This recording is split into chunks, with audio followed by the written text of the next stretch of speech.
Did you see it? There, I'm sorry. I apologized sincerely to her. What I'd accidentally seen was running through my mind. She looked as if she were about to cry, and I felt awful about it. But unfortunately, the image in my head was not going to fade away. What I had seen of her had a significant impact on me. My name is Taylor Mason. After graduating from university, I joined the workforce like any other newbie. There was still a lot for me to learn at work, and to top it off, my boss was a hardcore jock. I was often scolded for repeating the same mistakes every day. "Hey, Mason, you've made another data entry error. How many times is this now?" "I'm sorry. I was the worst performing member among my peers. I had always been bad at managing multiple tasks, which led to me making more mistakes when there's a lot to do. I was constantly getting yelled at work, and I couldn't help but sigh, wondering how things came to this. In university, all I had to do was understand the lecture content, so my grades were good. I thought I'd be able to manage in the real world too, but I was wrong. In reality, I was just a bottom-tier employee who kept making mistakes, and I was starting to despise myself. One day, carrying all these feelings, I bought a microwave dinner from a convenience store on my way home from work. I simply didn't have the energy to cook for myself. I usually got home late at night. And since I lived in a small apartment, there was rarely anyone around. As usual, I opened my apartment door, and that's when it happened. Meow. A cat came up to me. The fur was too clean for a stray, and the cat seemed used to people. This apartment allows pets, so it might belong to someone, but where did it come from? As I was wondering about this, the cat sauntered into my apartment through the open door. "Hey, you can't just go in. Fluffy, has Fluffy come back?" Hearing the cat's meow, my neighbor burst out of her door. I turned to look. She was a woman, probably in her early 20s, and she had rushed out in a worn-out sports bra. I was speechless. She had come out in such a hurry that she was barefoot, and she was showing so much skin that I panicked for a moment, thinking she was naked. When she saw that her cat had entered my apartment, she said, "I'm sorry, that's my cat." Oh, here, she realized that she was only in her underwear and turned her face bright red. "I'm sorry, that's my cat. I'll get him out right away." With that, she rushed back into her apartment, returning in about 30 seconds. She was clearly just wearing a hoodie over her sports bra. I didn't want the cat to get hurt inside my apartment, but I was also hesitant to invite a woman into my place at night. So, I said, "I'll try to catch the cat. Just wait here," and attempted to catch the cat. But I couldn't. Was it always hard to catch a cat? Left with no other choice, I had to ask the woman to come inside and catch the cat herself. The cat didn't resist when the woman tried to catch it. It just went with the flow. "I'm sorry for the trouble. I'll make it up to you another day." Saying that, the woman left as it was getting late. Well, she was dressed quite oddly. The next Saturday, the woman came to visit, bringing some sweets with her. I led her into the room to check if the cat hadn't broken anything, and we sat down for a cup of tea. Honestly, since I had led her in my room yesterday, I didn't resist much. Her name is Julia Roberts.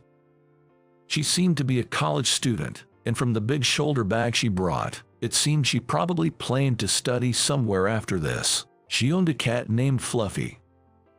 Actually, yesterday Fluffy went out onto the balcony, and I heard him crying at night, so I rushed out in such a strange outfit. Julia was blushing as she explained. "Oh, Fluffy scratched me up pretty bad. It's even more embarrassing to be seen like this. Cats can be quite a handful, huh? I heard cats scratch everything around them when they need to sharpen their claws. So, their clothes got scratched occasionally, but it costed a lot to buy new ones each time, so they wore them when they're not meeting anyone. I'm really sorry for the trouble. Don't worry about it. Just take good care of your cat. Julia thanked me again and got up to leave.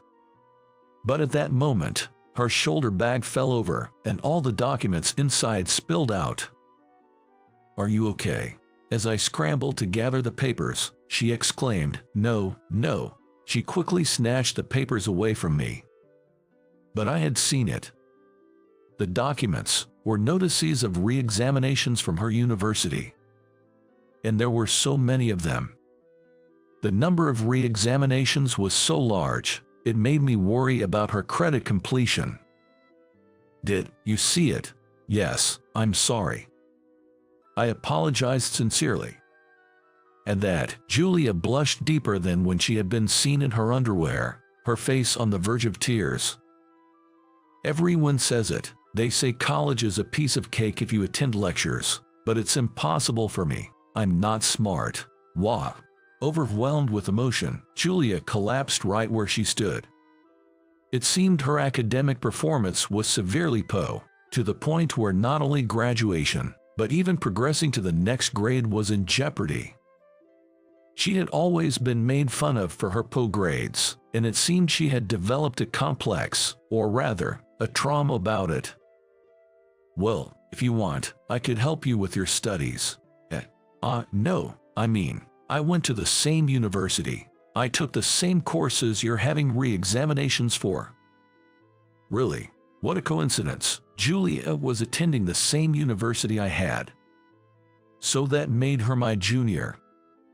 Julia was quick to take up on my offer. It seemed she had tried asking her friends for help with her studies before, but kept making the same mistakes, and they had given up on her. Well, I did have good grades in university, and depending on the subject, there are tips and tricks. Maybe if I taught her those, she might just make it. So, we decided to have a study session every Saturday. Well, after seeing the sheer amount of re-exams she was facing, I was quite worried and couldn't get it off my mind. I finished work and bought dinner on the way home, so I got home a bit late. So, I had planned to make our break on Saturday, but it turned out that Julia had an imagination that far exceeded my expectations. She was constantly coming up with answers that I had no idea how she arrived at. Honestly, our weekly study sessions were not enough. So, I decided to add additional study sessions on Tuesdays and Thursdays at Julia's house. This was also because Julia suggested, let me cook dinner as a thank you for the study sessions. Teaching someone is also a way of studying for yourself, so I made an effort to explain the problems that Julia seemed to have difficulty with in a way that was easy to understand. Julia seemed to be studying hard in her own way and gradually improved her grades. As for me, I started to take more notice of my surroundings and my minor mistakes decreased. The number of days I could get through without being shouted at increased, and there were fewer hard times at work. And then, 6 months later, I did it. I don't have any resits anymore. Finally, Julia was freed from the hell of resits. Julia was able to understand the lectures after 6 months of study, and she no longer needed my help. It felt a little lonely, but I should be genuinely happy for her growth. Well done, you worked really hard. If you don't understand something, tell me, okay? Yes, thank you. The study meetings ended with that, but the habit of meeting for half a year didn't just disappear. So, I had the chance to eat Julia's dinners occasionally, and I also invited her for meals. We also talked about things like what kind of company to work for and other life advice. A few months passed like this, and Julia was able to move up a grade. I was thinking of giving her a present to celebrate her advancement. Just as I was thinking about this while heading to work, there was something on my desk. It was a document, but not just any document. Personnel change, and I'm the assistant to the president. I was dumbfounded by the document informing me of an unexpected personnel change. Suddenly, my boss patted my shoulder and I jumped. "The president is calling for you. Follow me." With that, my heart was about to jump out of my chest. What did I do? I desperately tried to remember, but I couldn't think of anything. I made my way to the president's office with a stiff body. There were guests in the president's office besides the president. It seemed that I had been called to the president's office because these guests wanted to see me. "Sorry for calling you all of a sudden. These are the owners of Roberts Inc., our business partners." Introduced by the president, I bowed my head. "Wait, Roberts? That's the same surname as Julia. What a coincidence." As I sat on the sofa as directed, the Roberts couple smiled at me. "Nice to meet you. We are from Roberts Inc. No, let's leave the title aside. We came here as parents to thank you and ask you a favor," the president of Roberts said to me. I was completely lost for words and just stared blankly. "Actually, the Julia you've been tutoring is our daughter. We heard that she was able to move up a grade thanks to your help. Thank you so much." No, it was all thanks to Julia's efforts that she was able to move up a grade. So, it turned out that Julia was the president's daughter. I had no idea. I was just surprised. According to Mr. Thompson, the CEO, Julia had her pride and wanted to fend for herself without depending on her parents. It seemed that she started living on her own because of this. "I heard about you from my daughter. I wanted to express my gratitude for everything you've done for her, and I apologize for the inconvenience, but would you please continue to help her with her studies?" he said. With these words, both the CEO and his wife bowed deeply in thanks. What? Please lift your heads," I protested.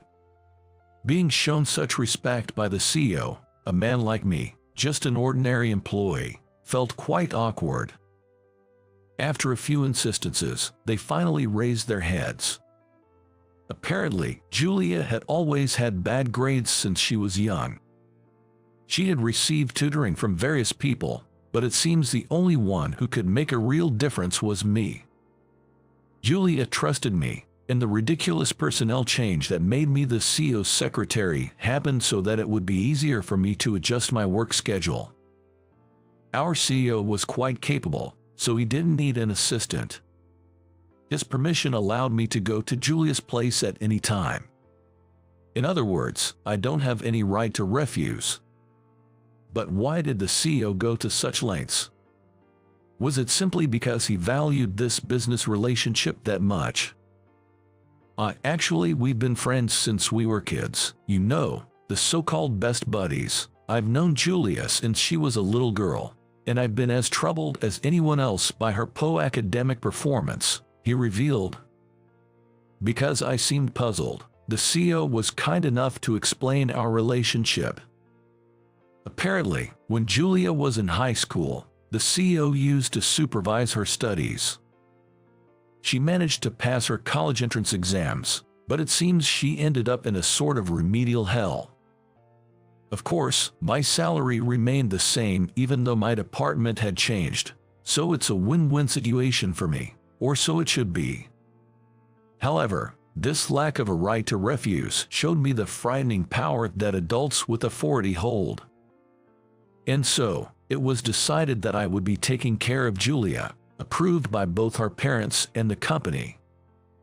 Julia's academic performance has improved slightly, but I can't let my guard down. She seemed to have received a failing grade in a new course she started right after advancing to the next grade. "Your assistance again would be much appreciated." "Likewise," I responded. Julia looked a bit embarrassed, but I felt rather glad to have this connection with her. In this way, I supported Julia, and was sometimes supported by her, and before I knew it, Julia is now my wife. You never know what life has in store for you. Who would have thought that the college girl I saw in her underwear the first time we met would become my wife? But it seems Julia is still hung up on the mountain of remedial notices, more so than the fact that I saw her in her underwear, playfully telling me to take responsibility for that time as she asks me to help her study. Though the studying she was referring to now was not academic learning, but rather business manners and other basic knowledge for working adults. The CEO was also delighted. Who would have thought that Julia would grow so much? He's an amazing person who single-handedly started the company and continues to grow it. The level of the Harpo performance that even such a CEO struggled with. I still don't know about Julia's past grades, but it seems it's better not to know about it. That's how I'm happily living my life now. But when I really think about it, the catalyst for me discovering Julia's retake notices was when Fluffy wandered into my room. In that sense, I should really be thankful to Fluffy for dropping by my room. Meow. The Cupid of our love spent another day curled up under the sunshine. Man, that was a close call. On the night my wife told me she wanted a divorce. By tomorrow, we won't be husband and wife anymore. Thinking about that, I can't help but feel regretful. My name is Robert Johnson, 50 years old. I've lived for half a century, but right now, I'm undoubtedly facing the biggest crisis in my life. Right in front of me, on the familiar living room table, there is a divorce paper. And all the blanks where my wife, Catherine, is supposed to fill out are already filled in. She sprung the news of the divorce on me one morning, after we've shared 23 years of life together. At first, I thought I must be dreaming or still half asleep. What is this? Some kind of joke? Do I look like I'm joking? But Catherine had a serious look on her face. Catherine meant it. The moment I realized that, I panicked. Because I couldn't for the life of me understand why she'd want a divorce. Of course, I love Catherine and I haven't cheated on her. It doesn't seem like she's found someone else, either. Catherine, crying softly, started to explain the situation to me. The reason for the divorce was the relationship with my mom, the mill. I knew that there was a mildew issue. My mom had always had a grudge against Catherine because she only had a high school diploma. Listen, you should go to college.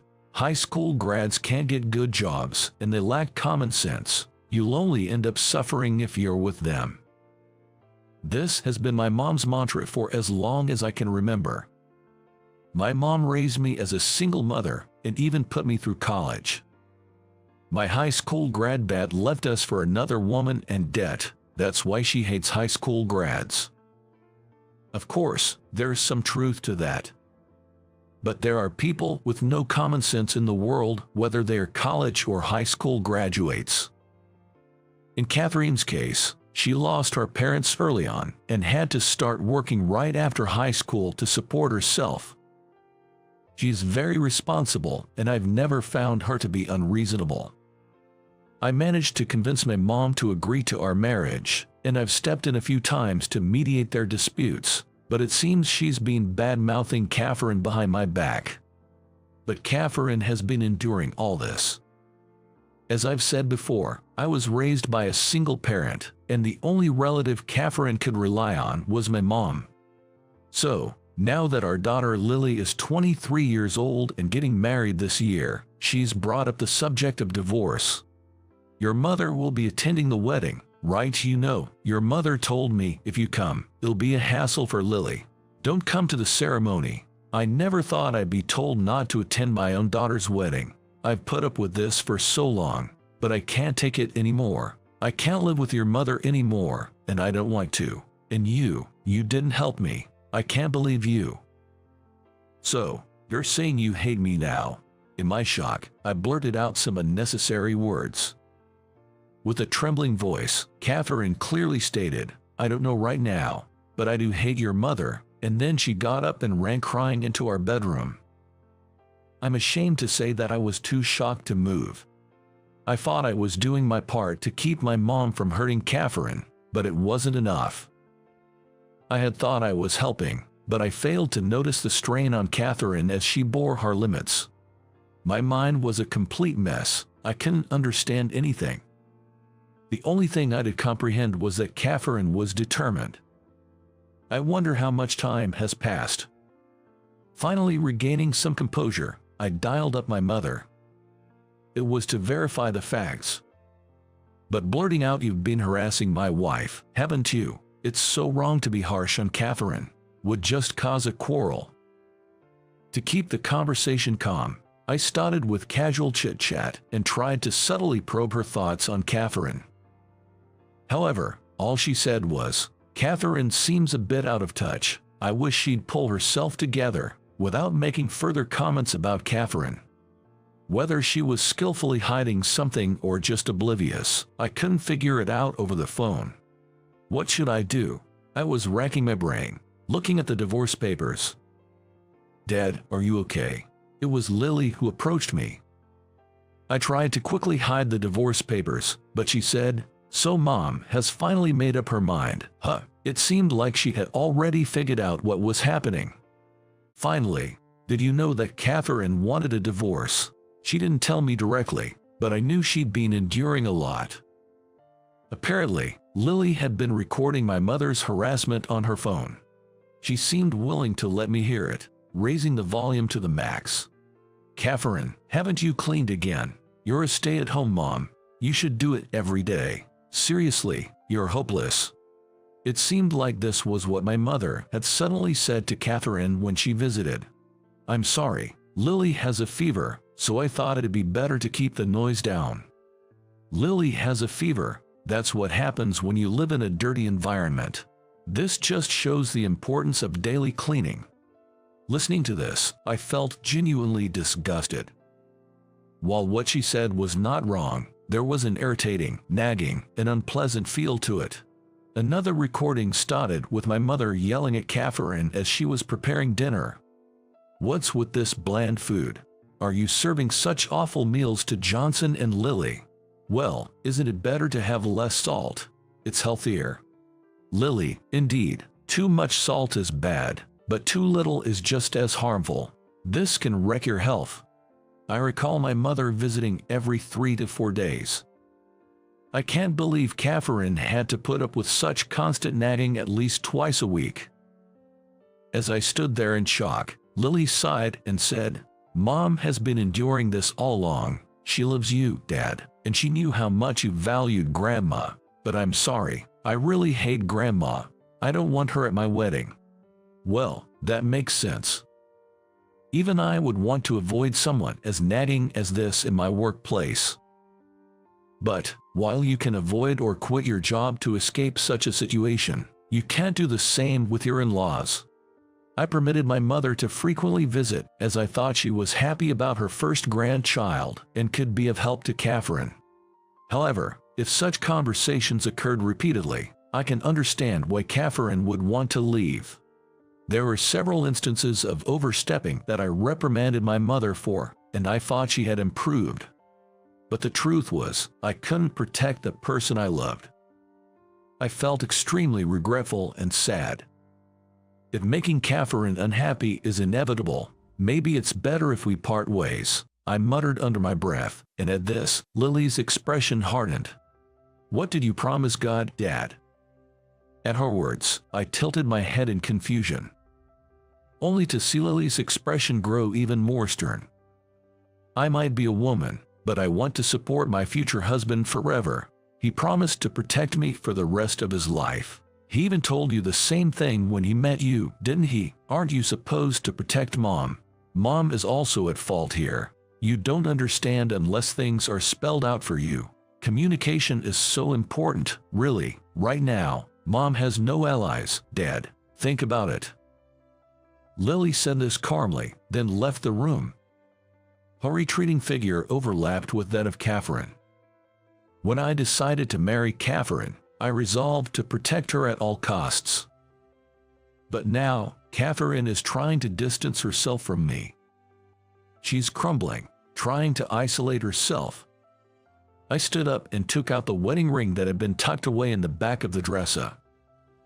We had kept it safe so as not to lose it during our busy work and parenting lives. It was worth 3 months of my salary at the time. Even though we hadn't worn it in a long time, the 2 rings retained their original shine and were still as beautiful as ever. The image of Catherine walking down the aisle with this ring on, I could never forget. Still unable to accept the idea of divorce, I decided to have another discussion with Catherine and headed to the bedroom. Upon entering, I found Catherine sitting on the bed with an awkward expression. "Do you have a moment to talk?" I suggested in a calm voice. Catherine, probably feeling guilty about suddenly pushing for divorce, agreed to talk. And I started by apologizing to Catherine first. With such intensity, it's like I'm ready to get down on their knees and beg. "I'm so sorry about what my parents did. I'm sorry I didn't notice. You must have been considerate of me because I lost a parent." When I looked up, Catherine had a complicated expression. "Do you really want to divorce me, Catherine?" I asked, my voice shaking. If Catherine was adamant about it, I couldn't force her to stay. But upon hearing this, Catherine started crying again. "I don't want to divorce you either, but it's impossible. I've reached my limit," she shouted, bearing her emotions. "I'm not good at cleaning, and no matter how hard I try in my own way, I'm always criticized and talked about as if I'm a failure. It's unbearable. I even purposely made my food bland for your elderly mother, considering her age. But she doesn't notice it, no matter how much I hint at it. If I state it clearly, I'm accused of not showing respect to elders." Catherine's screams continued for some time as her long-accumulated frustrations exploded. By the time she finished talking and calmed down, she was bowed down as if burned out. I feel pathetic for not noticing the change in Catherine until it got this bad. "I'm sorry. I promised to make you happy. I swore to do so when I gave this to you. I'm sorry for making you endure all this." I take out a ring. Seeing this, Catherine's eyes widen. "You are not a failure. You're my wonderful wife. Right after we got married, you gave birth to our daughter, Lily. I appreciate just that, but when I was flustered with the unfamiliar child rearing, you slapped me on the ass and scolded me. 'Pull yourself together,' you said. That really hit home, but because I was so careless, I lost my wedding ring and caused a big commotion. Lily was crying a lot at night, and I dropped the ring while walking around the house holding her, looking for it everywhere. It ended up being left on the living room table. That was pathetic. I remember participating in the relay race with Lily at the elementary school field day and falling down hard. Everyone laughed." "Oh yeah, I remember that happened." They didn't have to laugh that much, did they? I had never seen anyone do a full rotation in the air and fall. You became a legend at the elementary school. As we reminisce while looking at the ring, a small smile returns to Catherine's face. For Catherine, our family memories have not turned into painful things when she looks back. That alone made me feel at ease. Right now, in Catherine's heart, the desire to be away from me is stronger than those memories. I was stupid not to notice that she was pushed so far. I handed Catherine a divorce paper. "I know it's presumptuous, but I swore to God to protect you. Please, can you give me another chance? If it doesn't turn out to be the best outcome for you, you can submit this at any time." My name and signature are already on the divorce paper. If this is submitted, Catherine and I will become strangers. But if you could give me another chance, would you accept this ring again? I knelt down and offered the ring to Catherine. This is the pose I took when I proposed to Catherine. It seemed like Catherine remembered that too. Silence followed for a while. The silence, which felt incredibly long to me, eventually ended. "I will trust you just this one more time. But this is really the last time." She held out her hand. It seemed like a reluctant response, as if she had lost a battle of wills with me. Whether it's out of mercy or pity, it doesn't matter. The fact remains that I've been given another chance. When I put the ring on Catherine's finger, it just barely fit. I couldn't help but laugh. It barely made it, and my eyes began to well up. That's right, we've been together for a long time, long enough to change the shape of our hands. I don't want it to end here. The next day, I headed over to my mother's place. Mom, I'm gonna be honest with you. I heard everything you said to Catherine, all recorded. Lily said she doesn't want you at her wedding. And that, Mom looked truly shocked. I am indebted to her for raising me, but the ones I have sworn to protect for life are not my parents, but Catherine and Lily. Did you feel shocked just now? That's what you did to Catherine.